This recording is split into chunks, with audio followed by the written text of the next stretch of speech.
Amour rime avec toujours. Une équation un peu cliché, mais ça sonne bien, non?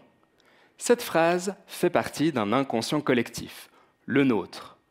On aurait pu l'écrire sur les murs des toilettes il y a 20 ans, lorsqu'on avait encore un stylo sur soi, ou peut-être aujourd'hui dans un tweet.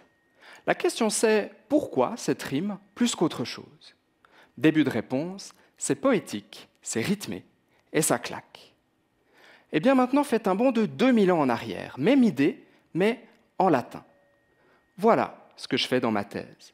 J'étudie la poésie, celle qui n'est pas dans les livres, mais que l'on trouve un peu partout, sur les murs, sur les pierres tombales. On parle d'épigraphie. Quel rapport avec les tweets d'aujourd'hui?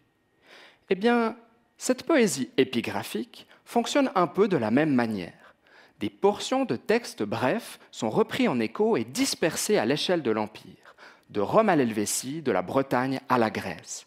Elle voyage et moi je la traque sur son parcours pour tenter de comprendre comment et pourquoi les Romains faisaient de la poésie. Mon horizon, 700 inscriptions que j'ai collectées, traduites en français et entrées dans une base de données pour les visualiser sur une carte géographique.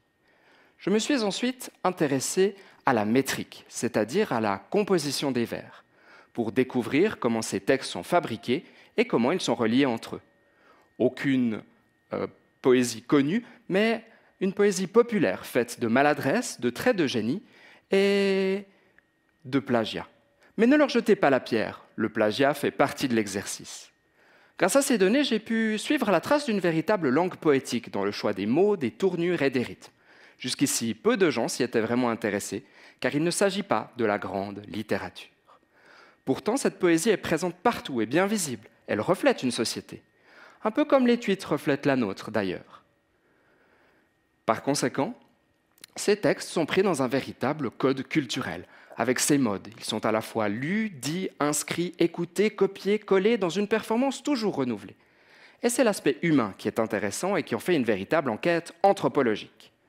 Prenez une stèle romaine. Sur la pierre, une inscription. On la lit, on la relit, on la re-relit et à force, ça rentre dans la tête. Et quand il faut écrire quelque chose ailleurs, c'est peut-être ce morceau de vers qui vient à l'esprit.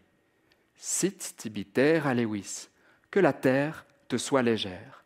Pas besoin d'iPhone, juste de sa mémoire pour faire voyager les textes par cailloux interposés. C'est ce réseau social, poétique, en latin que j'ai tenté de démêler. Résultat, épitaphe après tweet, 2000 ans plus tard, ça plaît encore autant de voir qu'amour rime avec toujours.